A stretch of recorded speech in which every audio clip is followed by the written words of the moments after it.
My assignment is to seek to give an introduction to Genesis chapter 1.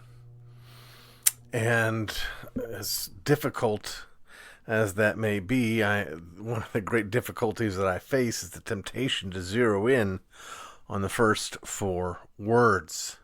We know enough already about Genesis 1 to know that this is the accounting of God's creating of all things. We have, in a sense, and we'll talk about more about this when we get to Genesis 2, but a broad overview in Genesis 1 and a more focused look in Genesis 2. But the first thing I want us to get is that Genesis 1 begins with God. I'm persuaded that if we could wrap our minds around these first four words, in the beginning, God, we would no longer have any doubts or any struggle with understanding the reality of God's sovereignty over all things. Once there was God and nothing else. There was God and nothing else. There was God and there was nothing else. Everything else after was created by God. Everything else after, if you were to chase back the ontological force vector, and I know that's mixing a metaphor and difficult words, but if you were to chase back the chain of being, eventually it would get back to those first four words. In the beginning, God. There was God and nothing else.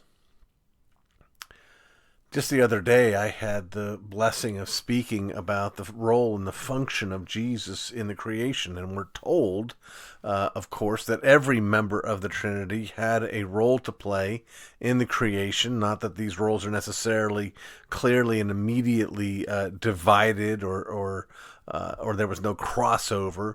But we know that God spoke and reality happened. I said to the folks I was talking to, you need to grasp the importance of creation ex nihilo, the creation out of nothing. And one of the ways you need to grasp that is you need to understand that God isn't omniscient, that is all-knowing, because he has been a student of the creation, and he has taken in information. When you and I want to learn something, we take in information about the world outside of us through our senses, and we sort of run it through our minds, and we think through things, and that's how we reach conclusions.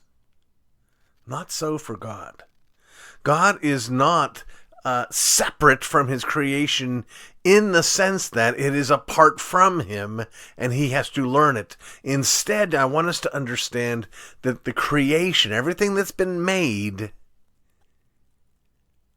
has been made by God's power of his word, that it matches what's in his mind, that God thinks, he speaks, and it is. That is, reality isn't what it is because God figured it out and studied it, but rather what God knows is what reality has to be. God made all things. And the next verse tells us that the Spirit of God hovered over the deep. We're told that the word was tohu vabohu, the Greek words meaning formless and void. And the Spirit hovered, and the language is like a hen sitting on a clutch of eggs, warming it. And as the eggs grow and turn into little chickens, little chicks, that's what the Spirit does. There's something else that we miss. I think I mentioned in my overview of the book of Genesis that I'm a committed young earth guy. But I think it's a ruse of the devil for us to miss what God is trying to tell us when we think that Genesis 1 and 2 was given to us specifically for the purpose of refuting Darwinism. It does refute Darwinism. It is true, Darwinism is false, but when we look at it as that's its function, we miss out on so much. One of the things we miss out on is God's judgment on his own work. God not only makes all things, but he assesses his work. And so with each of the days, we hear God saying, and God saw that it was good. The morning and the evening of the first day. And God saw that it was day. The morning and the evening of the second day. And God saw that it was good. God keeps seeing that his own work is good. Now, this is important because one of the perennial attacks on a biblical view of reality is not just Darwinism, but Gnosticism. And I could spend quite a bit of time talking bad about Gnosticism. But it was an ideology when it reached its sort of peak, probably in the 2nd century A.D. It was starting to become something of a thing when John was writing his epistles. He's dealing with a proto-version of Gnosticism. But Gnosticism has a number of different components that make up itself as a religion or as an ideology, but one of the central ones of those ideologies is this idea that the created order, that which is physical, is bad. Years ago, I was having a conversation explaining to a friend Plato's view of the body and the soul and death. Plato, the Greek philosopher, the student of Socrates and the teacher of Aristotle, held the view that the human body was the prison house of the soul, and that the blessing of death was that the soul, that which is good and valuable about mankind, was set free from this prison house. And as I'm explaining this to this friend, our mutual boss was listening in. And he came into the conversation. He said, "Oh, that sounds like the Christian view." Well, yikes. What do you do when your boss starts talking heresy? I had to find a gentle way to say, well, no, that's not the Christian view.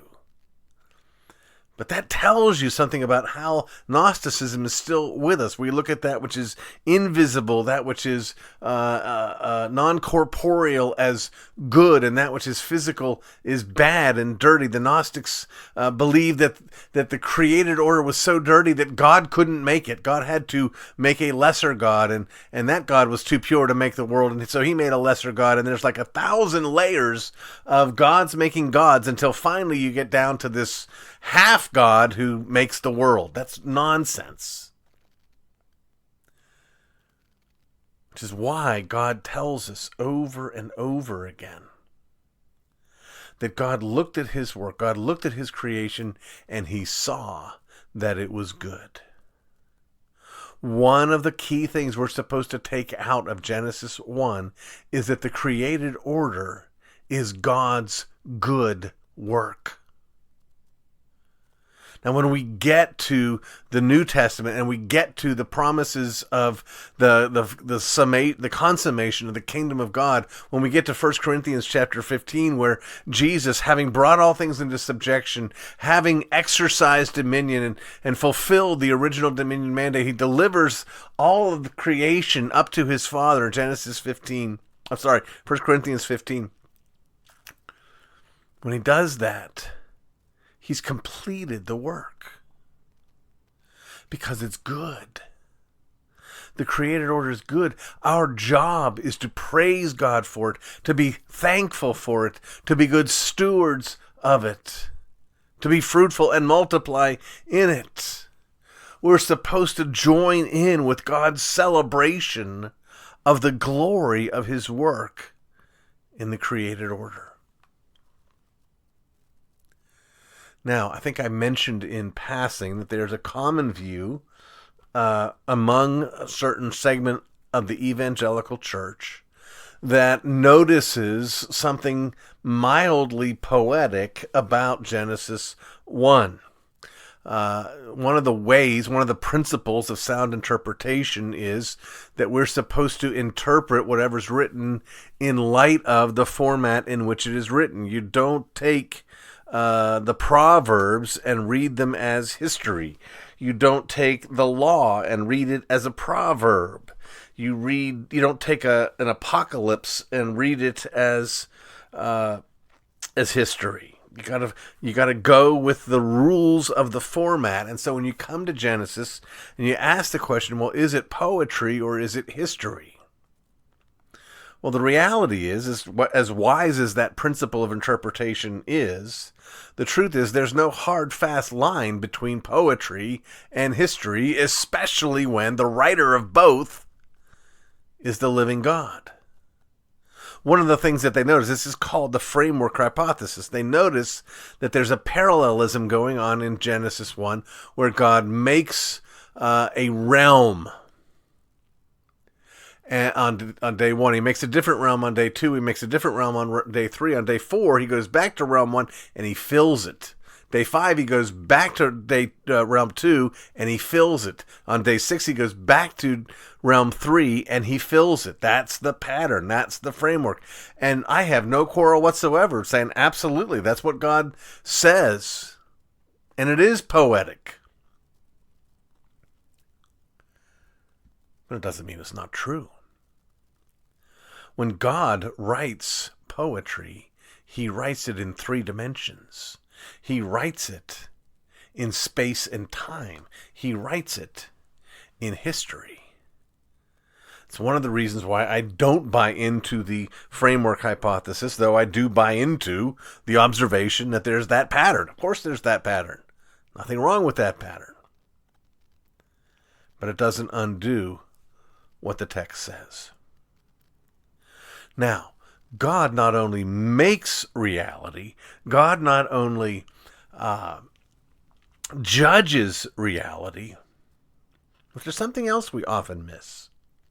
Our God is a creator, our God is a judge, and our God is a divider. God separates morning and evening. God separates the dry ground and the water. God separates the surface and the sky. He separates these things, and this is setting a pattern for us that's getting ready for what's coming in Genesis 3. Because God's going to separate out his own people from the mass of humanity. He does it. He separates Seth and Cain. Later on, he separates Noah's family and the rest of the world. And he separates Abraham and his clan from the rest of the world. And then they grow, and he separates Israel from the rest of the world. That's his pattern. He divides. He makes distinctions. Well, the last thing I want us to get, God not only makes all things, God not only judges all things, God not only divides all things, God not only delights in all things, but God is active in all things.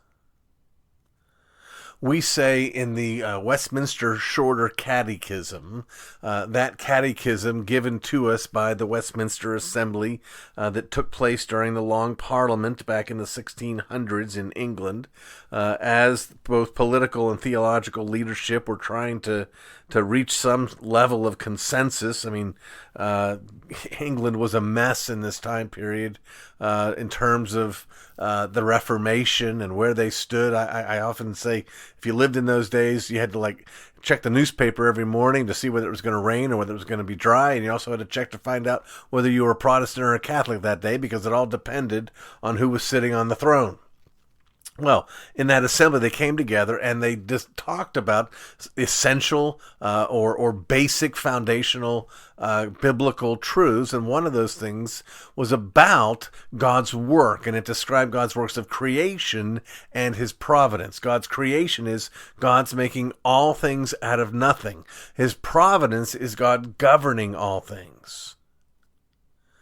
Both of which reject the deistic mindset. The deist is willing to say, okay, God made the world, he made it like a clock, he wound it up, and he left, never to return.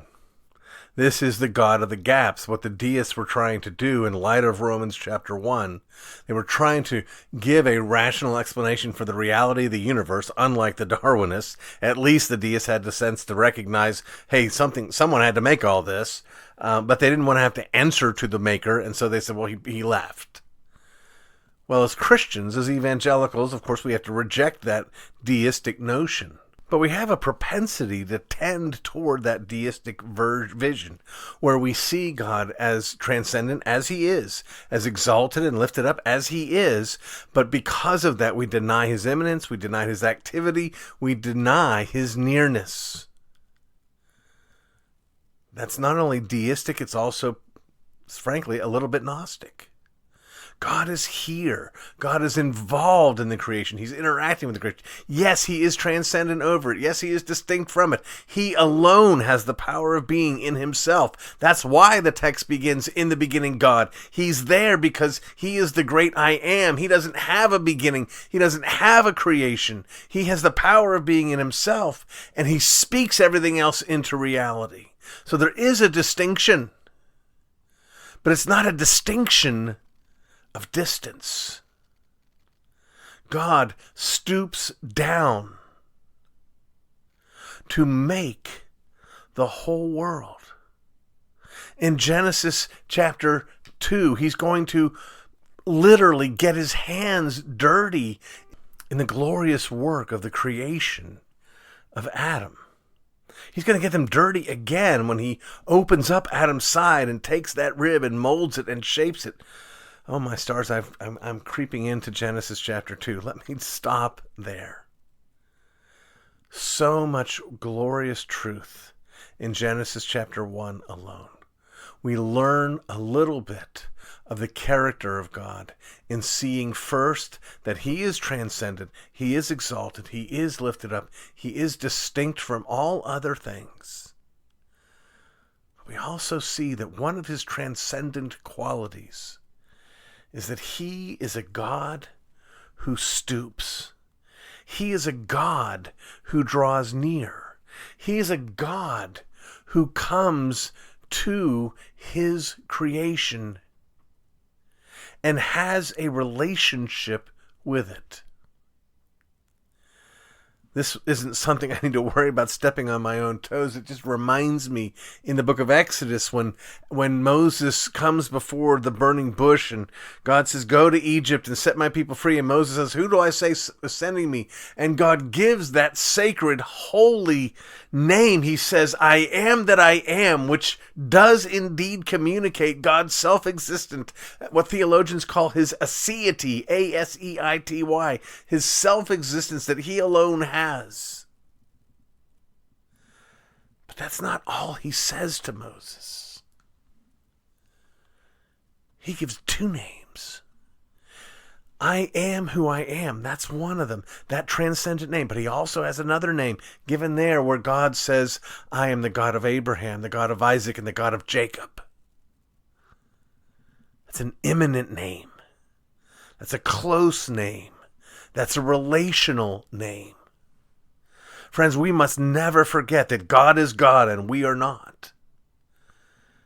And we must always rejoice that God is near, whether we know it or not.